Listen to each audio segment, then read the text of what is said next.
Welcome to the Find My Catalyst podcast. We all have problems we're looking to solve, but we struggle with this. Where does that nudge come from to help us take the next step and start solving tough problems? I am really excited about this podcast episode. Jen joins me, Jennifer Simmons. Jen is my wife. We were married back in 1998, a long time ago. And we partnered together to launch a membership group associated with Catalyst brands, and I have a couple of announcements inside this episode. If you are someone who struggles with goal setting and execution, this is for you. If you are someone who is looking for community where you can put work into practice and start getting the things done that you've been avoiding, this is for you. If you are interested in being a part of something that is being built from 0 to 1, this is for you. Thanks for listening. Thanks for sharing this with others. This episode, as all episodes of the podcast, are brought to you by the Catalyst Game Plan. It's our approach to goal setting and execution. And all members of the Find My Catalyst Practice Lab or Project Lab, and you'll hear a little bit about that, will have access to the game plan. The founding member group will go through the middle of June is when we're going to close off the founding member group. And I am just excited to introduce you to Jen, and I hope you enjoy the conversation as much as she and I did. Welcome to the Find My Catalyst podcast. We all have problems we're looking to solve, but we struggle with this. Where does the nudge come that helps us take that next step and start solving tough problems? Well, I'm really excited to share this episode with you. We've got a special guest, Jen, who is my significant other. Our wife has joined us. She is the president of the Find My Catalyst brand and an operating partner inside the organization. She's actually going to interview me today, and we've got an exciting announcement. So let's get to the conversation. Jen, I just saw you a little bit ago when we had dinner. It's awesome to see you again. This is weird. I'm going to hear you echoing down at the other end while we talk through this. What do you think about your first appearance on the podcast? I'm excited. I'm a little nervous, but I'm excited. What are you excited about? Well, it's just nice to be part of the podcast that I've heard for so many years. And I'm excited about the changes we have coming to Catalyst. Yeah, it's a pretty exciting time. We're one of the things that, we talk a little bit about it in the intro, but one of the things that we're doing is saying, how can we provide a bit more clarity out there around the problems we solve, and two, who we serve relative to solving those problems. So you're going to see some new things, including the exciting announcement of the Catalyst Practice Lab. We may call it Project Lab. We're going back and forth on the naming, but we're going to go between Catalyst Project Lab, Catalyst Practice Lab, which is something new and exciting that we're getting ready to launch. So where do you want to start, Jen? You're the one who gets to interview me. Well, I think talking about clarity was a good segue into what we're talking about today, which is goal setting, because as I've heard you say lots and lots of times, to have clarity is necessary when you're setting your goals. And so today I just want to talk or interview you, I guess, about the game plan and your stance on goal setting and why you're so passionate about goal setting. So let's start there. Why are you so passionate about goal setting? Because without a goal, how do you know what you're aiming toward? Like if we're constantly shifting based on the work that we're doing on a day in, day out basis, we can find ourselves going around and around in circles, moving fast from one thing to the next, but not actually accelerating speed to impact with purpose, not making an impact, not making that change that we're looking to make either across our family or for ourselves personally or within the organization that we work with. So I think without a goal, without this guiding this thing to work toward, it's really hard to maintain focus. And if we're unable to maintain focus, it is super hard to execute and get the things done that we want to get done. So that's why I get excited about it. Okay, great. Who can benefit from goal setting, and what would people, I guess, benefit more from goal setting if they join the game plan? With the game plan, and the game plan is about goal setting and execution through clarity and focus. And some people don't like that I use the word execution in there. And it's really about just getting things done. If you're one of those people who struggles with getting the things done that you're looking to get done, either because there are distractions out there that get in the way, or you just don't know what the next step is, or you don't know if you've actually set the right goal, this system can help you. through the clarity that's created by going through the process.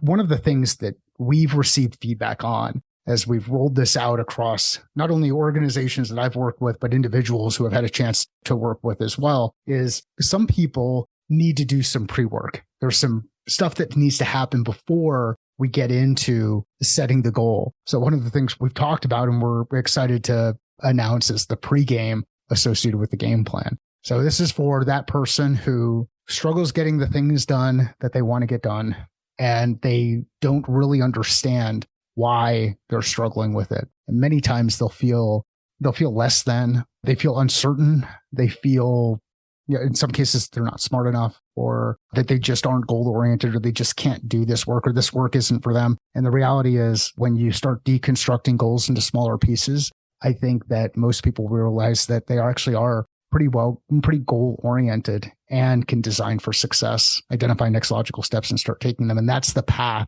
to actually getting the things done that you want to get done. When you hear me talk about goals, what comes to mind? Like, do you get excited about it, or do you think, here we go again? Well, I would say that I'm one of those people that really struggles with goal setting, even though I've heard you for years and years talk about goals and how important they are, not only to you, but in your personal life and in your work life, but also you have instilled that or drive in our kids. But I have really struggled with that. So when you talk about the pregame, that when people gave us that feedback, that really hit me, because I feel like I'm one of those people. And recently I just took some time to really think about that after people gave us that feedback. And I really found that I needed to take the time and space to just have it in my head that I was going to start working on a goal. And I know I've heard you say for years that goal setting isn't easy, but it's simple, which I think is likely true. But it's very difficult for those of us that either didn't grow up setting goals or just have always felt like it was very difficult to set a goal, or you set a goal and never really quite reached the goal. So for me, I needed it to just ruminate, I guess, in my head for a little bit before even being ready to tell even you, like, okay, here's my goal. So I think people need to just understand that might be a step that was missing, I think, at the beginning of the game plan. And now we're working that in.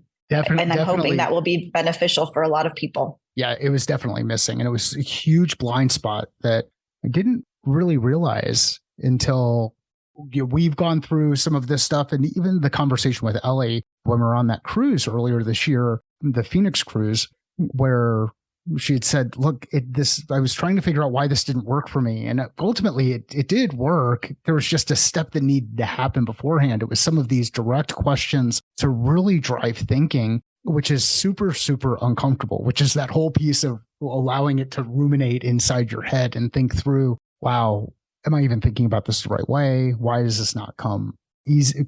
Why doesn't it come easy to me? It seems like it comes easy to everybody else. And the reality is everybody struggles with this in one way, shape, or form. Some people embrace the struggle and feel confident that it's okay to set a goal and not reach it.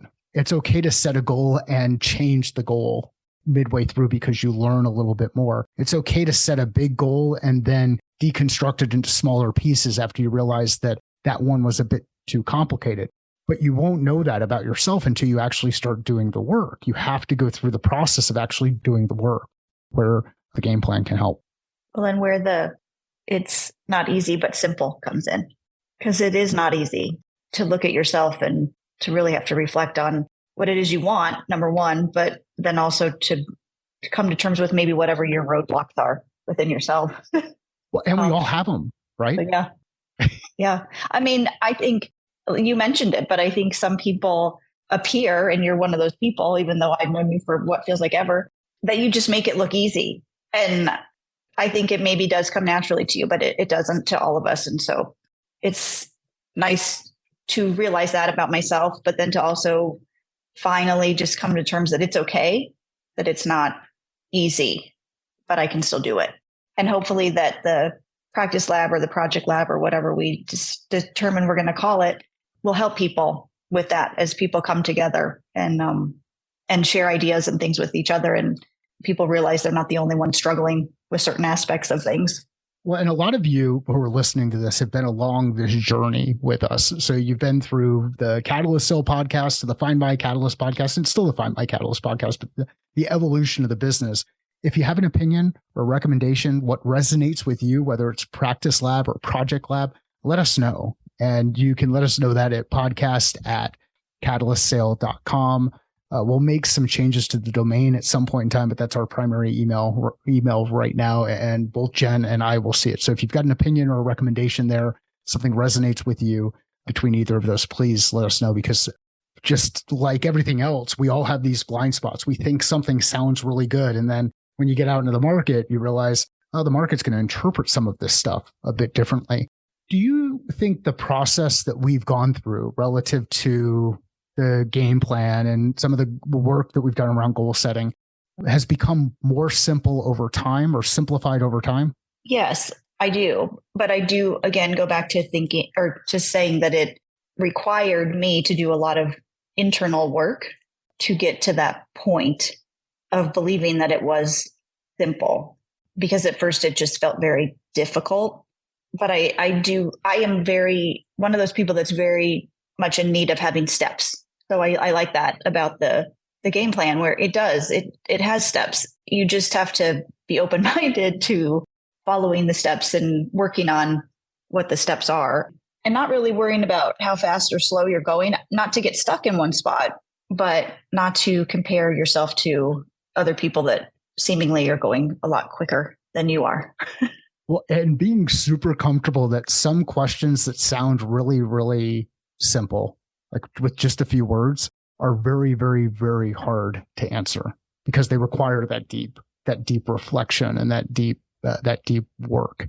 Well, yes. I mean, even what is your goal could be one of those questions that like that. Like, I mean, that could be a very deep goal or a deep question for some people, where they really need to think about who they are and what they want out of life, or depending on their stage of life too, I suppose. But yeah, it can be very, very eye-opening to yourself, I think, to go through it, which is good. I think it's good for personal growth. People need to take the time to do that. That's another roadblock, I think, for people is finding the time to do it, where everybody's so busy with everything else in life. But recently, like I said, I went through that myself, and it's critical that we do it, because otherwise you get stagnant, or at least I felt like I was. So it's critical to take the time to figure it out. And it might be hard, and you might not like what you find at first, but you'll like it in the end. So, and as you go through it, you think about impact on kids. Like, if we're struggling with this stuff as adults, how about our kids? And imagine if we as kids had these systems that we were made familiar with to help us work through a lot of those things and be comfortable testing things and be comfortable with failing and be comfortable with shifting goals and be comfortable with reflection and answering those questions and spending that time in our own space. I know I was not comfortable with that stuff. I mean, I dive into my work. When I'm stressed out, I just dive into work, and I dive into work because I enjoy it and I enjoy working through those things, but that's not a healthy way to go about doing things. So then you go through the process of saying, okay, well, what is it that I actually want to achieve? What brings me energy? Where do I want to focus time, energy, and attention? And how do I build toward it? And whether you're building a revenue team or you're building alignment inside an organization and you're building your operating system inside your organization, or you're simply figuring out what's next for you as you make this transition, which Jen and I are going through this transition now. We've got 18 months left before our youngest is out of the house. I think it's 18 months. It's actually probably less than that. We're probably now in the 12 to 13 month range. What's next and where do we go? So this system can help you with that. And I've seen it work across folks who wouldn't have described themselves as being very good at executing on their goals, or wouldn't describe themselves as being goal oriented. Well, as you've seen people and worked with people that have gone through it, what have you learned from those who have gone through it and have used the approach? I think the big one is, like we had just talked about with Ellie and with you, it's the importance of a pregame. You're doing some pre-work that I didn't think really was necessary until I started seeing it more in practice.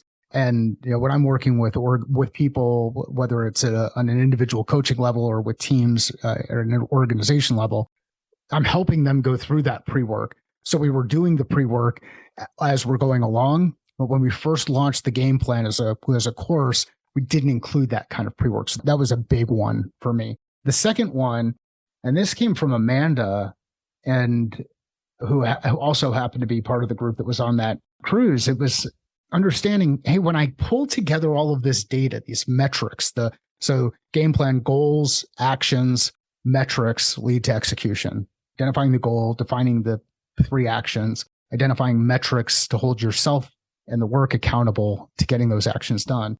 That's how we put together the game plan. And the question was around, like, what do I do with the data? And at what point, how long do I keep doing certain work before I fire the work? And how do I avoid firing the work too early? So it's the second big one was, what do I do with the data? How do I make better decisions with the data? And where do I go with it next? That has been another shift and is now incorporated into the work that we're doing both in the practice lab and the updated version of the game plan. So those are the 2 big ones, pre-game and then clarification around how long you pull together data before you're ready to start making some decisions on firing the work or firing yourself from that goal. What do you mean exactly by firing the work? Yeah. So let's say that I identify an action of, I want to get 12,000 steps per day. So an action around movement, and the metric that I'm using is 12,000 steps per day. And I keep track of my steps. And for 6 weeks, I have 12,000 steps per day, but I'm not getting any closer to my fitness goal, meaning I'm not losing weight, or I'm not feeling better about myself, or I'm not feeling more healthy. Well, at some point, I've got to feel comfortable saying, I did all the work associated with it. The work isn't working. I need to fire the work and find other work that could work, which could be increase the number of steps. It could be start running. It could be jump on the rowing machine or get on the bike or start moving some weight around. So now, in looking at the data, we have data that says we did the work over a period of time. We didn't get any closer to our goal. Maybe it's now time for us to fire that work. And unfortunately, what I've seen happen over and over again is people get so caught into, I said I'm going to do this work, and they just keep doing it. And I forget if it was Einstein, but someone said the definition of insanity is doing the same thing over and over again and expecting different results. And that's really what the trap that folks will fall into. So when you're talking about that, when firing the work after you've put in some work, are you talking about completely abandoning that goal or pivoting to something a little different? Could be either of those things. So we may still want to keep the goal, because the goal might be build better financial stability or get in better shape or build a business, whatever that thing is.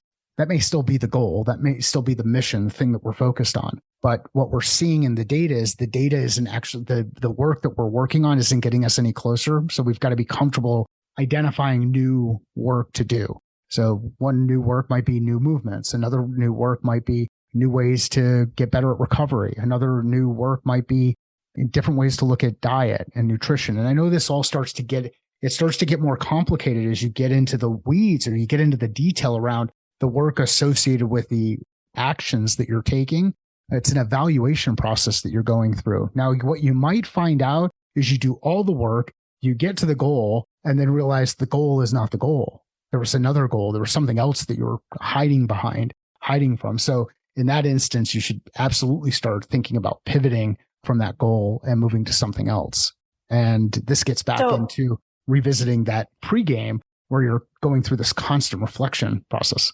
Yeah. Mm-hmm, mm-hmm. So I imagine a lot of that then, like you said, it might end up being that the goal was not actually the goal. When you get to that point, people are going to have to be comfortable with trusting themselves, knowing whether they abandon the goal or pivot to a different goal or are comfortable with that wasn't actually the real goal and moving to the next thing. Yeah. Because there's really nobody that can tell them that, right? From the outside perspective, they need to know that themselves. Right. Because the people around you will tell you, oh, no, that's a really good goal because they live with you and they want you to feel good about things. And so they have to put up with you. So they might tell you that the goal is a really good goal. But if you'll have data, you'll have information to help you be more objective in the way that you're evaluating. Is this the thing that makes you happy? Is this the thing that moves you more toward what you ultimately wanted to accomplish? Did you try to take on too much? Did you set your goal too low and now you're ready for something new? And I think going through this process with just a wash, rinse, repeat type approach will help with the consistent evaluation associated with making better decisions relative to that goal setting and execution. Mm-hmm. We've talked a lot about goal setting, but I think we maybe missed at the beginning or even in the middle who the game plan is for. Yeah, I think it's for anybody who's out there who either struggles with goal setting and execution in one way, shape, or form. And that could be goal definement. It could be identifying actions that'll help me get closer to the goal. It may be an accountability thing relative to doing the work, maintaining a level of focus. Like it's really easy to get distracted when life happens. So if you're a person who struggles with goal setting and execution and you're not sure why, then giving this a shot can help you. The other person that this is for is the people that you know in your life who are struggling with that as well, who maybe haven't built out those systems. So, we remember when Andrew got his first zone time, he applied the game plan to achieving that goal. And the feedback that he gave was, I didn't realize that I could break it up into smaller pieces and start thinking about what am I doing from the workouts and getting faster time, and what am I doing from a nutrition standpoint, and what am I doing from a recovery standpoint. And I think those were the three that he broke them out. But that was the eye-opening or the epiphany. The eye-opening thing for him was being able to break things down into smaller parts and then attack those smaller parts. So it's for both the person who today is struggling with it and the person that they care about, that they believe is struggling with it. Right. So, and it doesn't have to be business oriented, or it's not age specific or age restricted, correct? Yeah, these are life skills. Like this is, if our kids can leave the house with, we've talked about this, I've shared this before on the podcast, if they could leave the house with a high level of self-confidence and a high level of self-awareness, I think Jen and I have done our jobs. Then as you move beyond that, it's about critical thinking and creative thinking, making a bigger impact. If we can give systems that can help those around us that we care about tools that they can use to help get better at this kind of work, it will help them in school. It will help them in work. It will help them individuals throughout their life. It will help them with their families. So yeah, I think it's important to have goals, and it's important to have a plan that you can use to execute against those goals. And it's important to have a structure that you can use to help hold yourself accountable and hold that work accountable. Right. Well, and you touched on it earlier when you talked about letting your kids see you struggle or work towards something. And I think that's such a great skill, or even something for your kids to be able to witness that they are not the only ones that struggle with things, that you struggle too. And then if you can learn how to do this and then teach your kids, what a great gift. And if you don't have kids, you have people you influence. And if they see you do it, they might give it a try too. And that would just be amazing. Then everybody would be working on their goals, and that would be so great. So it's pretty cool when you see this alignment across teams too. So we've got the game plan out there for athletes and for coaches, and you see the alignment across teams, both in schools, youth sports, but also in businesses. So this can be a way where you start to look at, how do we apply something like this relative to family goals that we're working toward? There was a time period where one of our goals was to play golf once a month as a family.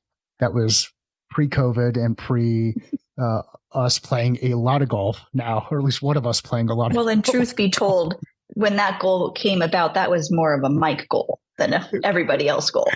It wasn't my goal, but Andrew was kind of into it. Andrew was into it. But now everybody is into it now. Now we're all these years later. Yeah, some dragging and kicking.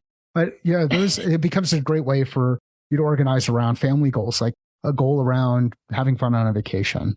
So we've seen it apply both to individuals and teams and groups of teams inside organizations.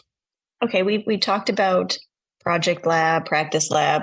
What exactly are we talking about here? Yeah, this is really, really cool. This is the membership group that we're putting together. And it comes from what we've seen where when you pull together a group of people who have common purpose, a common set of objectives, a common thing that they're working toward, and they're able to apply tools like this in that environment, they can, well, number one, be able to hold each other accountable. Number two, they're going to build confidence as they learn together. And number three, they're going to start to accomplish things that they never thought were possible. Community is very important to me. I've been very fortunate to be a part of some really good, great communities. And we are excited to announce that we are putting together our first community.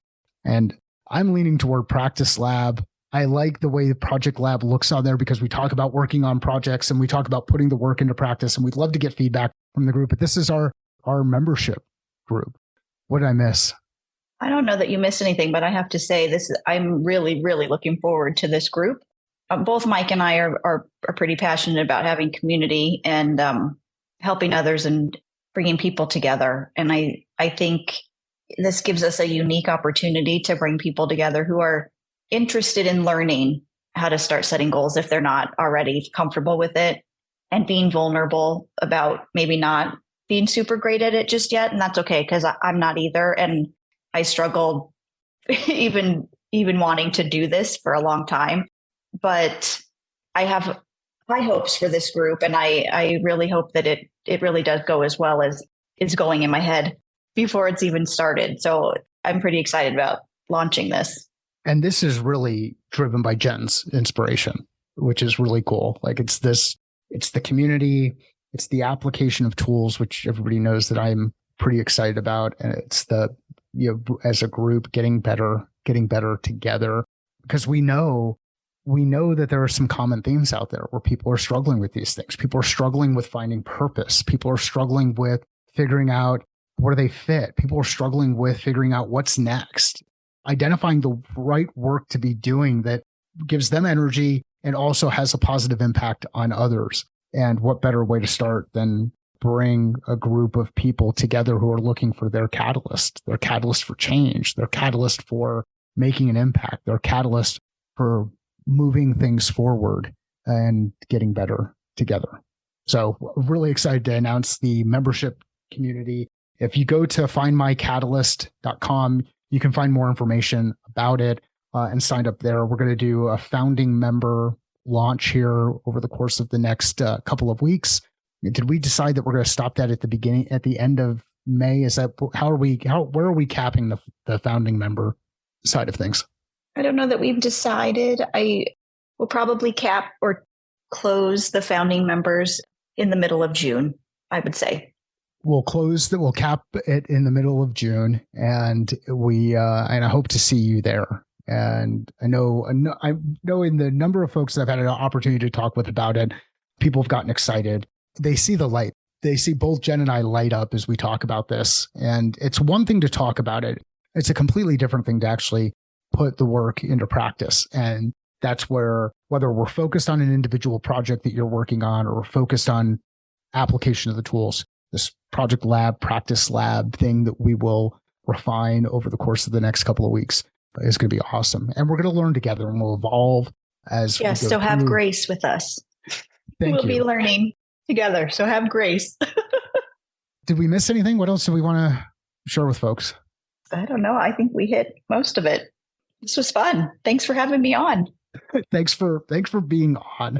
We're recording in the same house in different areas, and I'm just glad the dogs have been quiet. The dogs have been quiet. I think they're